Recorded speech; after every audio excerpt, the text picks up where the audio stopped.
My name is Eric Weaver. This is my tribute speech for public speaking. Take a moment and think of a time that you saw somebody go out of their way to help somebody else just because they needed it. Me personally, I can think of several of these instances.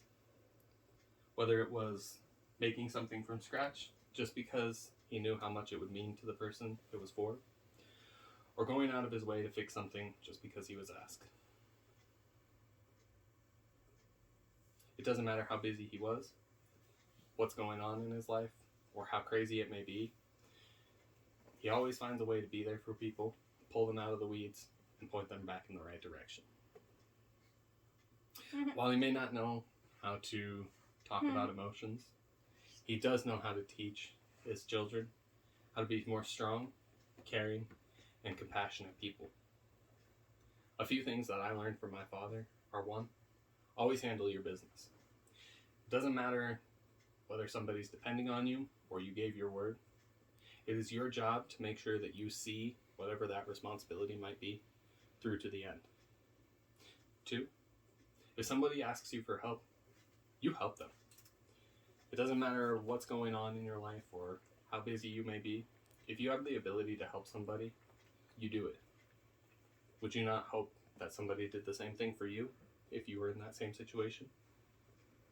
And 3, it doesn't matter how strong you may want to seem or how tough you may want to act. You always need to show the people who you care about how you feel. Like I said, my dad may not be the best when it comes to talking about emotions, but he sure does know how to go out of his way to do something for somebody else, to make their life just a little bit easier or a little bit nicer. Nobody is perfect, but those who care enough to try are pretty darn close. You know, when I was asked as a kid who my role model was, I would always respond with whatever popular or famous person that I liked at the time.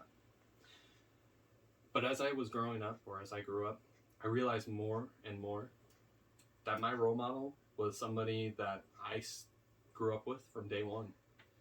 And that without them, I wouldn't be the same person I am today. And for that, Dad, thank you. For not only always being there, but for giving me something to aspire to when deciding what type of man I want to become. Thank you so much for your time today. Have a great night.